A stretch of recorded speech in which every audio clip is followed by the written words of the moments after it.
أعوذ بالله من الشيطان الرجيم بسم الله الرحمن الرحيم يا أيها الذين آمنوا لا تقولوا راعنا وقولوا انظرنا واسمعوا وللكافرين عذاب أليم ما يود الذين كفروا من أهل الكتاب ولا المشركين أن ينزل عليكم من خير من ربكم والله يختص برحمته من يشاء والله ذو الفضل العظيم ما ننسخ من آية أو ننسها نأت بخير منها أو مثلها ألم تعلم أن الله على كل شيء قدير ألم تعلم أن الله له ملك السماوات والأرض وما لكم من دون الله من ولي ولا نصير أم تريدون أن تسألوا رسولكم كما سئل موسى من قبل ومن يتبدل الكفر بالإيمان فقد ضل سواء السبيل ود كثير من أهل الكتاب لو يردونكم من بعد إيمانكم كفارا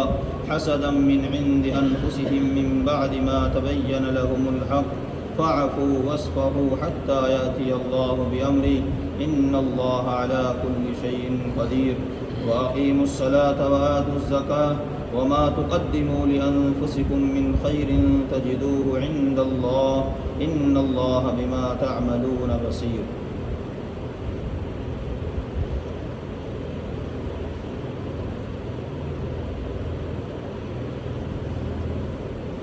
ان آیات کے اندر اللہ تعالیٰ یہودیوں کی ایک سازش کا تذکرہ کر رہے ہیں. جس شخص کو کسی سے حسد ہوتا ہے، جلن ہوتی ہے، تو وہ اس کو ذلیل کرنے میں، اس کو نقصان پہنچانے میں کوئی کسر نہیں چھوڑتا.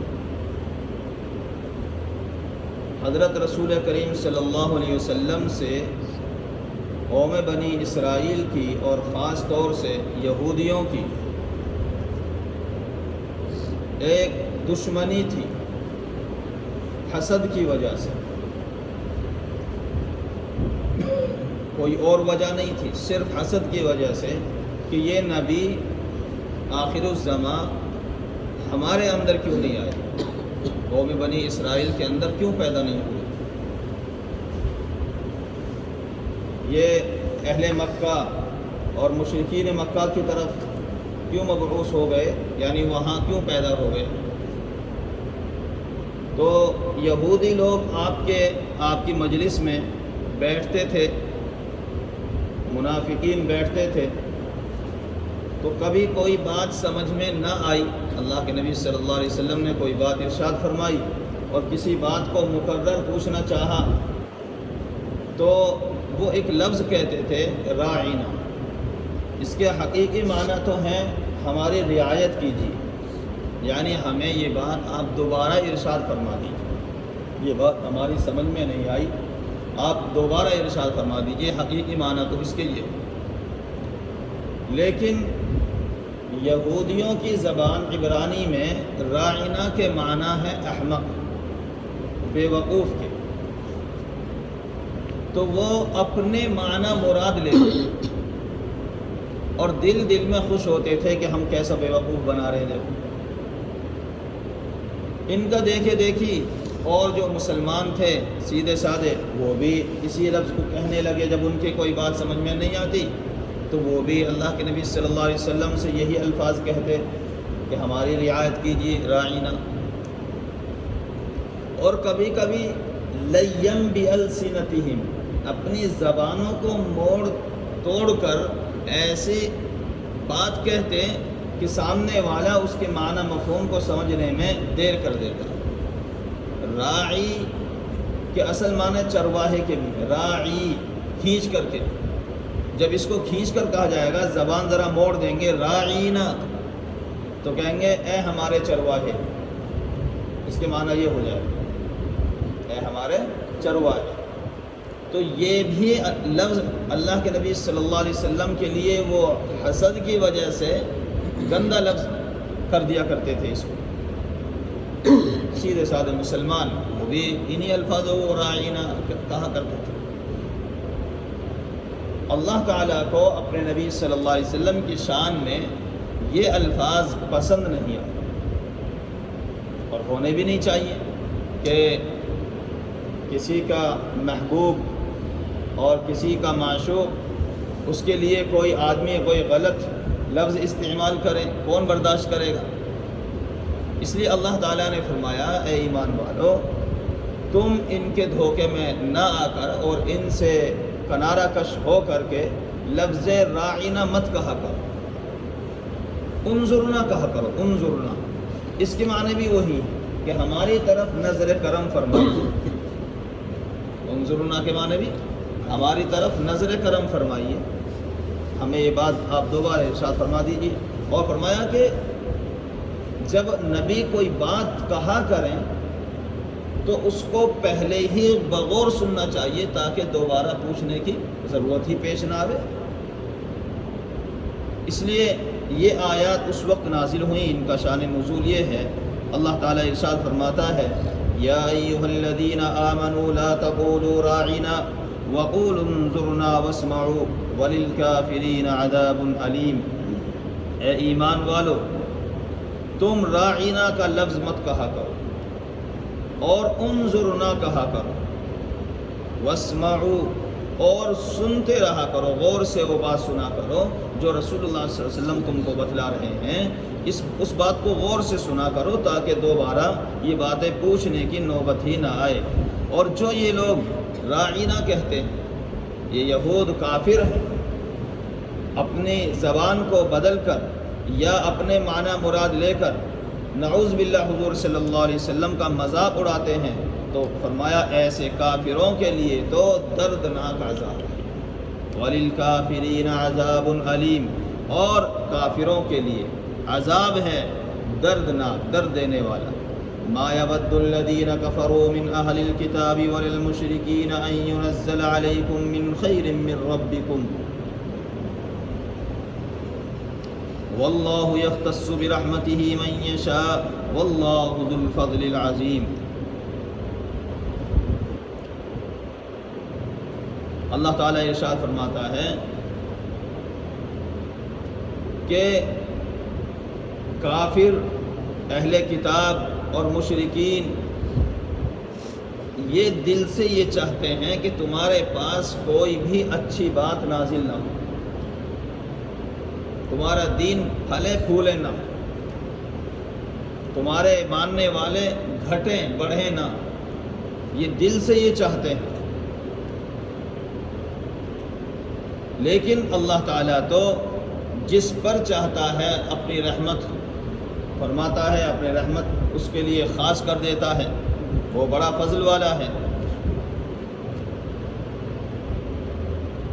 مگر یہ لوگ جو چاہتے ہیں، ان کی چاہت پوری نہیں ہوئی، اس لیے ان کی دلی تمنا یہی ہوتی ہے کہ کوئی بات بھی تم پر جو اچھی باتیں ہیں وہ تم پر نازل نہ ہو، وہ یہ لوگ جو ہیں ہم سے ہی سیکھا کریں، ہماری ہی کتاب سے سیکھا کریں۔ اس کے لیے آیت نازل ہوئی ما یود الذین کفروا من اہل الکتاب، کہ کافر لوگ اہل کتاب میں سے اور نہ ہی مشرکین یہ چاہتے، یہ دل سے نہیں چاہتے ہیں کیا، ان ینزل علیکم من خیر من ربکم، کہ اترے تمہارے پاس کوئی بھی خیر کی بات تمہارے رب کی طرف سے، کوئی اچھی بات تمہارے رب کی طرف سے تمہارے اوپر نازل ہو، یہ نہیں چاہتے۔ واللہ یختص برحمتہ من یشاء، اور اللہ تعالیٰ خاص کر لیتا ہے اپنی رحمت کے ساتھ جس کو چاہتا ہے۔ واللہ ذو الفضل العظیم، اور اللہ تعالیٰ بڑے فضل والے ہیں کہ وہ اس نے فضل کر کے آپ پر جو قرآن کریم نازل کیا ہے۔ ما ننسخ من آیت او ننسها نأتی بخیر منها او مثلها الم تعلم ان اللہ علی کل شیء قدیر۔ یہاں سے ایک خاص مسئلہ بیان کیا جا رہا ہے کہ جب حضرت نبی کریم صلی اللہ علیہ وسلم مکہ سے ہجرت کر کے مدینہ تشریف لائے تو آپ صلی اللہ علیہ وسلم کی دلی چاہت یہ تھی کہ قبلہ تحویل ہو جائے، بدل جائے۔ 16 یا 17 مہینے تک حضرت نبی کریم صلی اللہ علیہ وسلم مدینہ تشریف لانے کے بعد بیت المقدس کی طرف رخ کر کے ہی نماز پڑھتے رہے.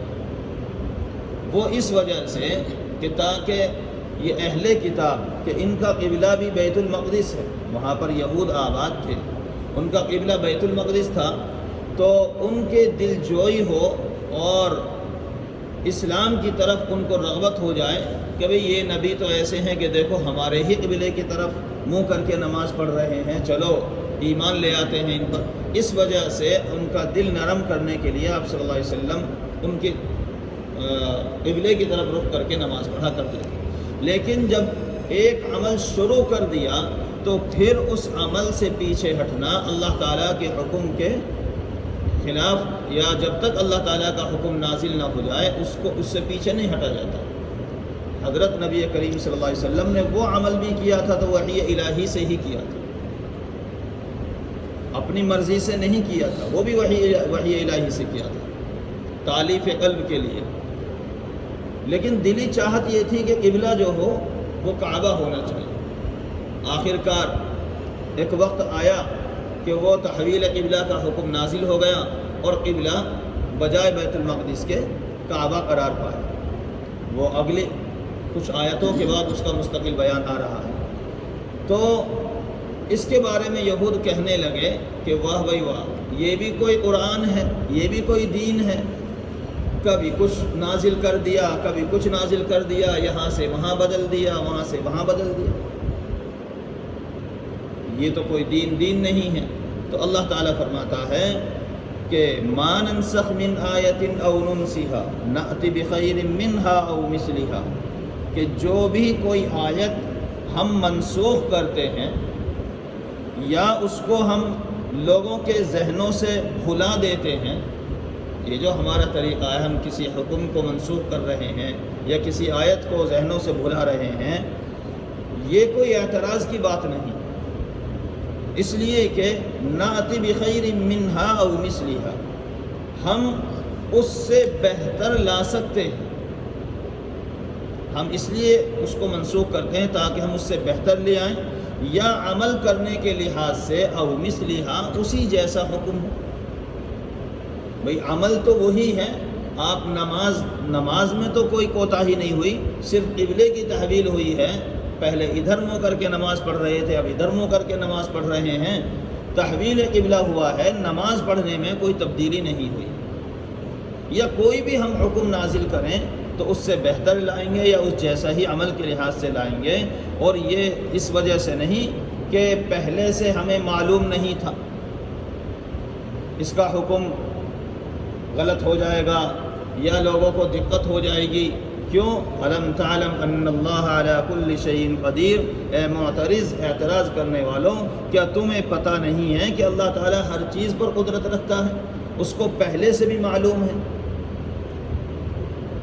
ایک دم سے وہ لوگ یہ چاہتے تھے کہ جیسے موسیٰ علیہ السلام پر تورات ایک ساتھ نازل ہو گئی تو تم پر کیوں نازل نہیں ہوا قرآن کریم؟ ان سے سوالات کرتے تھے، طرح طرح کی باتیں ان کے سامنے پیش کرتے تھے. تو یہ اہل یہود یہ چاہتے ہیں کہ تم سے بھی ایسا ہی کریں، جبکہ ہماری حکمت اس کے اندر یہ ہے کہ ہم نے قرآن کریم کو آہستہ آہستہ نازل کیا ہے لوگوں کی رعایت کی وجہ سے.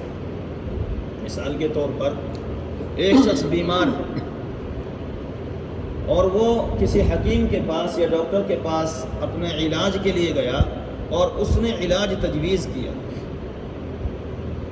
اس کو معلوم ہے پہلے ہی سے کہ اس کے علاج میں مثال کے طور پر 1 ہفتہ لگے گا، اس کا علاج کرنے میں 1 ہفتہ لگے گا. اب وہ دوا دیتا ہے کہ آپ 2 دن یہ دوا کھائیں. جب وہ 2 دن دوا کھا لیتا ہے، وہ کہتا ہے کہ آپ دوا کھانے کے بعد اب آپ ہمیں 2 دن کے بعد دکھانا. اب وہ آتے ہیں مریض، تو ڈاکٹر یا طبیب یا حکیم جو بھی ہے ان کو دیکھ کر کے ان کی دوا پھر تجویز کرتے ہیں، مناسب ہوتی ہے اسی دوا کو چلاتے ہیں، اور اگر طبیعت میں کوئی سدھار ہوا، بگاڑ ہوا، اس دوا کو بدل دیتے ہیں. پھر کہتے ہیں کہ 2 دن اسے کھائیے یا 3 دن اسے کھائیے یا 10 دن آپ کو یہ دوا کھانی پڑے گی. اس کے بعد ہمیں دکھلانا.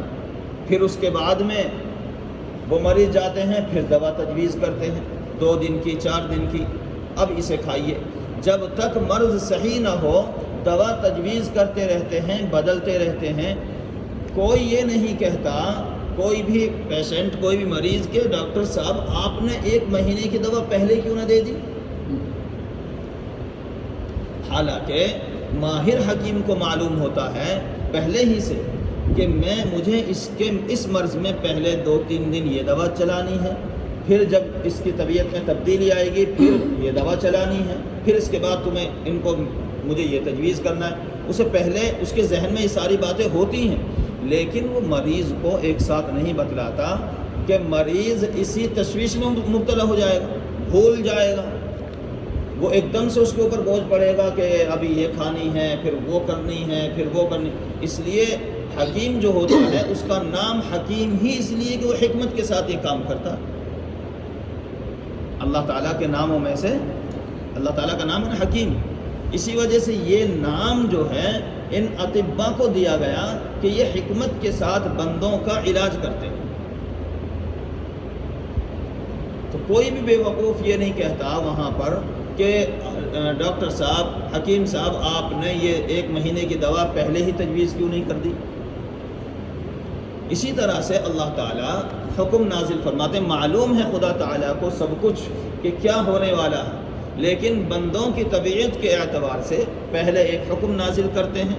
جب بندوں کی طبیعت اس پر مائل ہو جاتی ہے، اس حکم کو ماننے والے ہو جاتے ہیں، دل اللہ تعالیٰ کی طرف متوجہ ہو جاتا ہے، پھر مناسب جو سمجھتے ہیں اس حکم میں تبدیلی کر دیتے ہیں یا اسی کو باقی رکھتے ہیں، وہی چلتا رہتا ہے.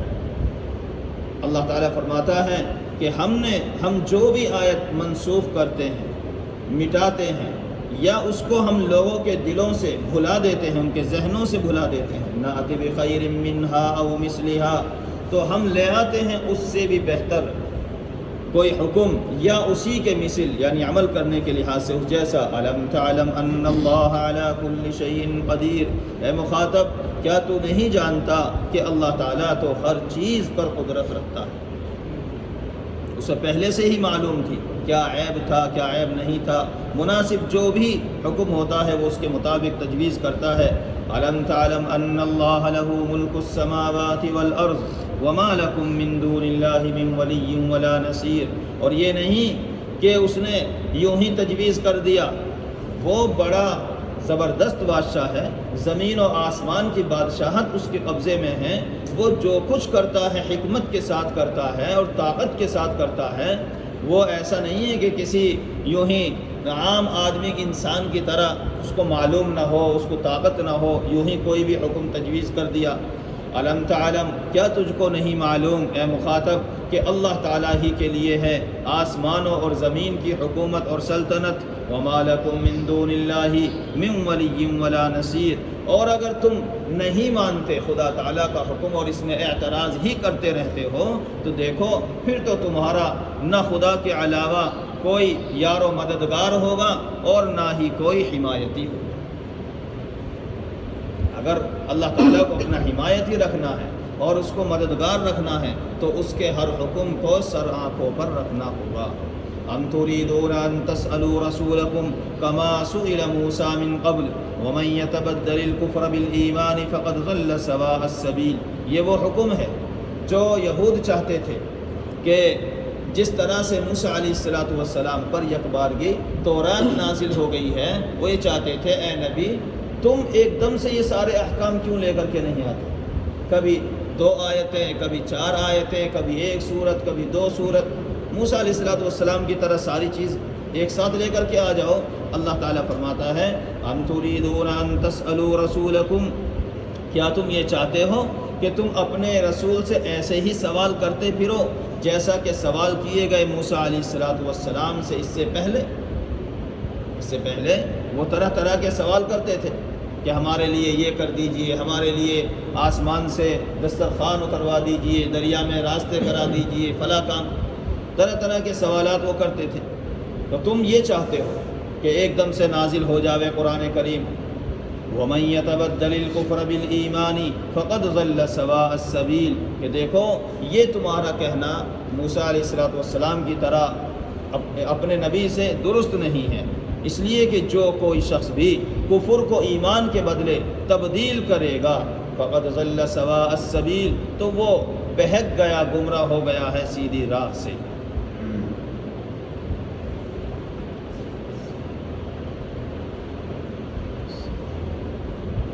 یہاں تک جو ہے یہ 108 آیتیں ہو گئیں، یہ ہوا 103 آیتوں سے اور 108 آیتوں تک۔ یہ احکام تھے جو یہودی لوگ اللہ کے نبی صلی اللہ علیہ وسلم سے سوال کرتے تھے، یا دل میں کچھ اور چاہتے تھے، زبان سے کچھ اور کہتے تھے۔